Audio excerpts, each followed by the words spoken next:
นึงหรอกวันนั้นเอาบักกอกไปปลูกอ่ะไปปลูกหั่น2 ต้นเขาจะแข่งก็ไม่อุ้ยจงดีเนี่ยพญาเสือโคร่งก็งามเนี่ยน่ะก็เรียกว่าพญาเสือโคร่งก็คืออย่างก็ซากุระป่าบ้านเฮาว่างยังบ้านเฮากำลังเสือโคร่งนั่นนะกำลังเสือโคร่งเนาะเป็นจำเป็นไม่อยู่ใน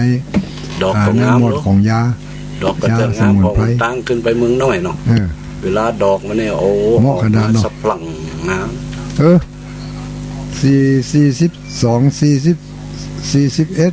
41 นาทีเปิดทับสายเลยก็ได้ครับสายเนอะญาติโยมทั้งหลาย093 272 2499เอาตัวอุ้ยปลูกมาเลยเอาเลยวันนั้นไปปลูกต้นทุเรียนน่ะคุณแม่น้องสันสลีแม่น้องสันสลีเอาทุเรียนไปปลูกส่งผลถึงพระครูอภิวัตรปลูกคนต้นจะเป็นได้ไปมันหดหน้าหมดนี้พระครูอภิวัตรแต่จะได้มันเพราะพระครูอภิวัตรผ่านมาหันบ่อยจะเป็นอะไรแต่พระครูเนอะได้ไปทำมันหดน้ำนะเดี๋ยวก็ทำอังก็เดี๋ยวก็ตายให้กันเดี๋ยวตั้งบนก็ดีขึ้นน้อยเนาะตั้งบนก็ดีขึ้นมีห้องน้ำห้องอย่างขึ้นมาจะเพิ่มถึง7-8 ห้องเนี่ยแล้วขึ้นยากพอโทษก็น่าจะเพิ่มเพราะว่ามันคนไปแต่ละครั้งไปหนักเนาะอย่างห้องน้ำของเขานี่มีอยู่12 ห้อง18 ห้องที่เขาจะแจ้งถึงมือถึงวันนี่ยังบักไข่เพียงพอน่ะแปลงยังสักโคกห้องตีบัดใจน้ำนั่นนะโจกเอา093 272 2499บางทีคนเป็นนั่งใครจะว่ายังก็ว่าใครจะทำยังก็ทำเนอะมีปัญหาก็ทำเข้ามาเนอะถ้ามาทำก็ให้กำลังใจกันไป093 272 2499ใครจะกดได้โว้ยก็เปิ่นกฐินวัดเฮาก็จะมีเนาะประกาศกฐินวัดเฮาวันที่24และมีงานตั้งธรรมด้วยรวดตั้งธรรมเนาะรวดตั้งธรรมที่วัดม่อนจอมพอเดือนยี่ออก7 ค่ำแมลงตรงกับวันที่24ตรงกับวันที่23ไงเดือนยี่ออก7 ค่ำ23นี่เฮาจะ23นี่เฮาตั้งธรรมเนาะเฮาตั้งธรรมแมลงแล้วก็วันที่24วันเจ้ามันเป็นวันพระเป็นวันติดตัวที่กระลวดทอดกฐินเวลาบ่าย 4 โมงญาติโยมทั้งหลาย4 โมงแมลงเนอะยืนความจำนงมาก็ได้เนอะใครจะมาร่วมเป็นเจ้าภาพกฐินตัวก็ได้เพราะว่าปีนี้ตามใจอันนั้นปีนี้เฮามีงานกับศพกับสากเฮาเลยบ่ได้รับเนาะบ่ได้รับเจ้าภาพกฐินบ่ได้รับผมมันจะยุ่งก็เลยเอาก็ประกาศบอกเก่ากันไปเนี่ยตามประเพณีก็เฮาบ่ได้เรียกร้องบ่ได้ขอฟังบ่ได้แล้วแต่ว่าไผถ้ามีคิดใจอยากเพื่อว่าบางคนเปิ้นอยากจะถามแต่บ่ได้ถามเองบางคนก็ถามมาเหมือนกันนะว่าวัดนั่นเป็นวัดบ้านเฮามีกฐินก้อยนะพอดีผมก็บ่ฮู้ว่าบ่ได้รับข้อมูลเนาะก็เลยว่าก็เดี๋ยวไปปรึกษาหลวงตาก่อนเด้อถามหลวงตาก่อนพอจะมีอยู่ก็พอจะมีอยู่ก็ตามอัธยาศัยเนอะญาติโยมทั้งหลายบ่ได้กดตามประเพณีเพราะประเพณีเขามีวันเดือนยี่ออก8 ค่ำนี่จะเป็นวันประเพณีตั้งธรรมเทศธรรมมหาชาติเวสสันดรชาดกนี่นะก็แล้วแต่ว่าใครมีโอกาสมีเวลาก็มาร่วมทำบุญด้วยกันฟังเทศน์ฟังธรรม13 กันให้จบภายในวันเดียวอย่างนั้นปิ้งลุงเฮาส่งคนให้ก็ออกอยู่หรอ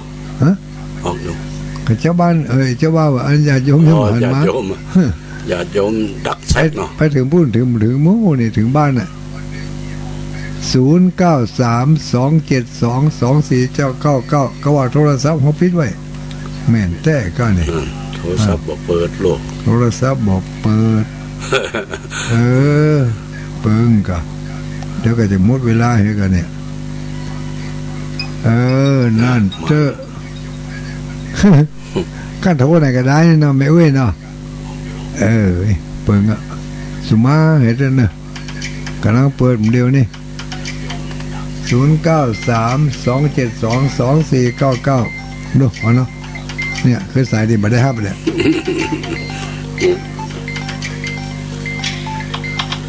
เป็นว่าสิ เจริญพรปดโทษพอโทรศัพท์มันรัวนะลุงขนาดแสดงว่าเปิดโคตรมาขนาดวันนี้วันนี้ตันอยู่เนาะโทรมาจากไหนแม่คำนวณแจกซ่อนกันอนุโมทนาเนอยินดีขอบคุณหลายๆเนอเจ้าโหราที่ได้รับสายลองรับพอรอดมันอีกเจริญพรบัดใดน้องเบล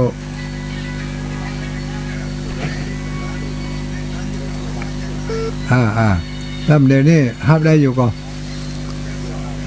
น104นะ104เป็นฮับอยู่กะ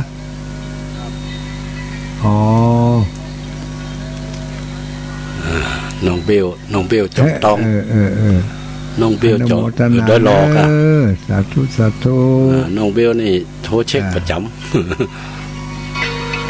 อันนี้ก่อตั้ง104ขึ้นไฟหินเพื่อก็ยังเปิดอยู่เนอะตั้งเจ้าไวสาลูกไหนมาไม่เลื่อนแสนต่อชัดเจนดีก่อ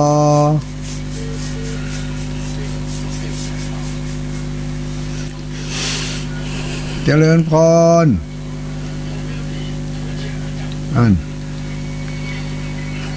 ฟังเทศฟังธรรมก่อนเป็นจะได้พ่องย้อนเนี่ยโทรศัพท์เลยเนาะ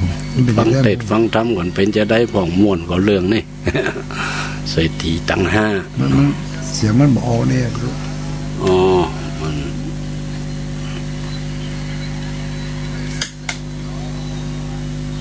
มันแบบเหมือนเครื่องหูฟังนะเหมือนเครื่องติดเขาตั้งในบ้านเหมือนโทรศัพท์บ้านโทรศัพท์อย่างนี้มันอาศั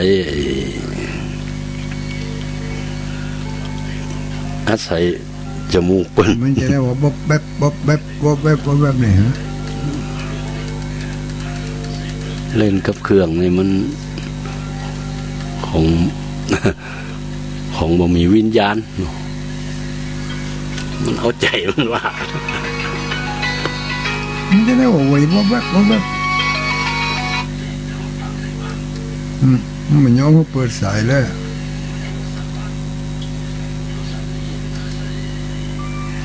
เจริญพรพาย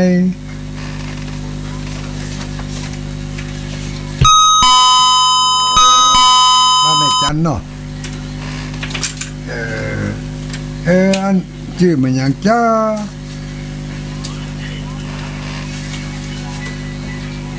ปิยะธิดาอำเภอบ้านสวนกาดบ้านนี่ก็สวนกาดนี่บ้านไงบ้านต้นหยัง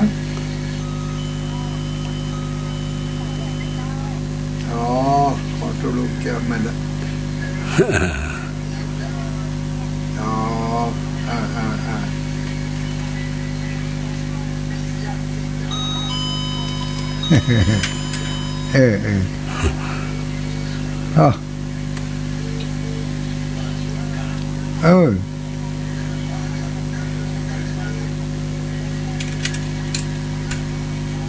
คนเกิดปีเสือ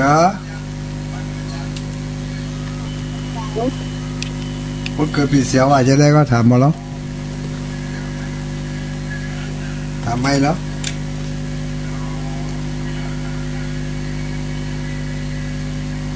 กิดปีเสือ2517ว่าจะได้แล้วมันเป็นจะได้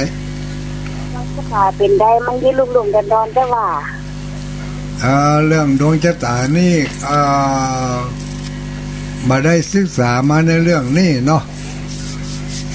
เรื่องดวงชะตาก็มันจะเป็นเรื่องของเกี่ยวกับเวรกับกรรมนี่พอจะหู้อยู่แต่ถ้าเรื่องดวงชะตานี่บัถนัด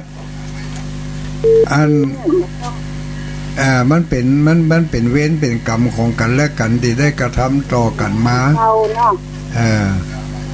ถ้าหาว่าเขาเนี่ยมาอย่างใดนะเนาะ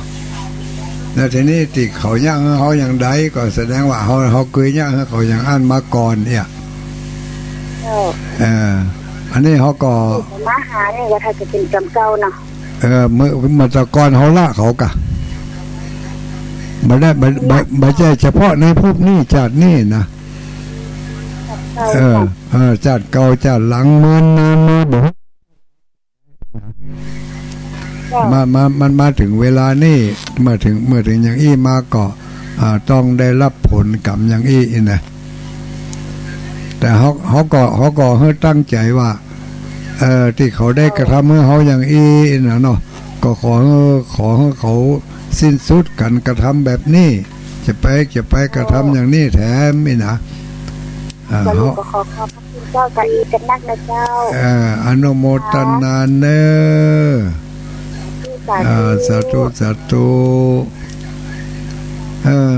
เรื่องเวรเรื่องกรรมการกระทำไ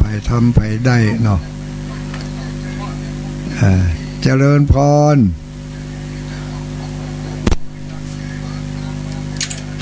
เจริญพรขอมันรับได้เห็นกำมือนะรู้สงสัยถ้าจะปุ่นเข้าป่าลงวางปู่ทองปุ่นเจริญพรสวัสดีลูกทางใดมาปล่อยอย่างนี้อำเภอพานคุณพ่ออะไรพ่อคำปะพันคำประเสริฐคุณพ่อประพันธ์น่ะพรประเสริฐโอ้พรดีพรงามเนาะพรเดียวบ้านเจริญเมืองอำเภอพานฟังทุกวันก็ฟังแม่นอ่ะมันเรื่องนักแกบ่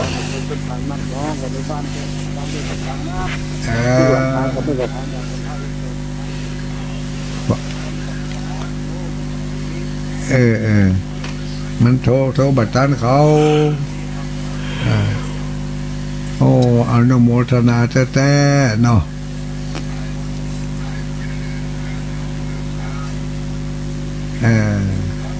เอาไปฟังกันไปย่ำไปเตือนความรู้สึกเก่าๆแก่ๆเนาะเป็นการทบทวนอนุโมทนาวันหน้ากระโทรมาทำไมเนอะสาธุขอบคุณหลายๆ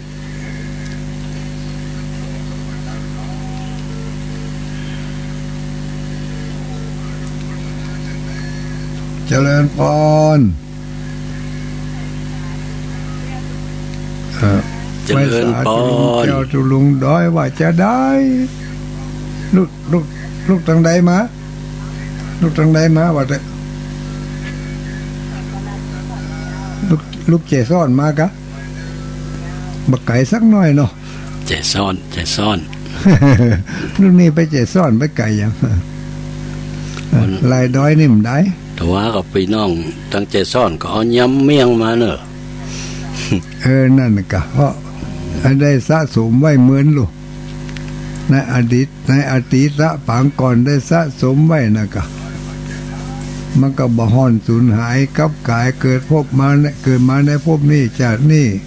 ก็ได้เสวยบุญเก่าบุญหลังอย่างหมู่เฮาทั้งหลายก็ได้เสวยบุญเก่าลูก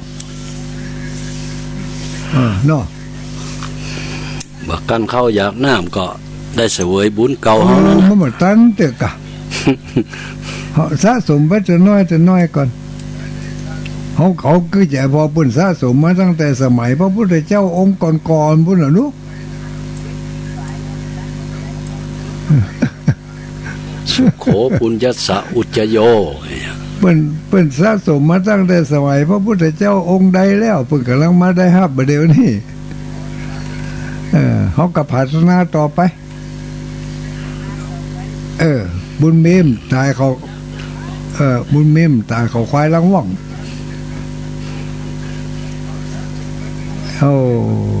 อันน่ะฟังไปติ๊กอนุโมทนาเนอจะหมดเวลาแล้วนี่โทรศัพท์ก็บ่ดีนี่ เว้นกรรมช่วงนี้อากาศก็ขออนุโมทนากับศรัทธาญาติโยมทั้งหลายเนอะรักษาสุขภาพเนอะญาติโยมในระยะนี้อากาศมันก่อนเริ่มเปลี่ยนแปลงละไม่ค่อยจะดีก็อากาศเปลี่ยนแปลงก็ขอให้รักษาสุขภาพเนี่ยเวียงปะเป้าก็เริ่มหนาวนักแกแล้วลูกปลายฝนต้นหนาวละที่บนดอยนี่ก็20 กว่าองศาเดี๋ยวนี้ลองรับพอหรอไม่จะรังอย่างเก่าก็เจริญพรได้ลากันตัวเองกันเนยญาติโยมทั้งหลายเนอะส่งคุณรุ่นทุลุงแก้วก็ขอนำรายการธรรมะสำหรับเพื่อนคนรับดึกไว้เพียงเท่านี้วันหน้าวันตามีโอกาสมีเวลาก็จะได้ว่าพระมาพบกันทำไมอายุวันนะสุขะภละความปรารถนาอันใดที่มีอยู่ความตั้งใจอันใดที่ได้เริ่มไปแล้วขอความปรารถนาและความตั้งใจนั้นจงสำเร็จเจ้าของสถานีทุกคืนทุกความที่ก็ขอให้มีอายุวันโนทุกขังพลังหิมาก้าขึ้นภารกิจการงานดำเนินอยู่ก็ขอให้เจริญรุ่งเรืองยิ่งขึ้นไปเนอะจัตตาโลธรรมาวัฏันติอายุวันโนสุขังปะลัง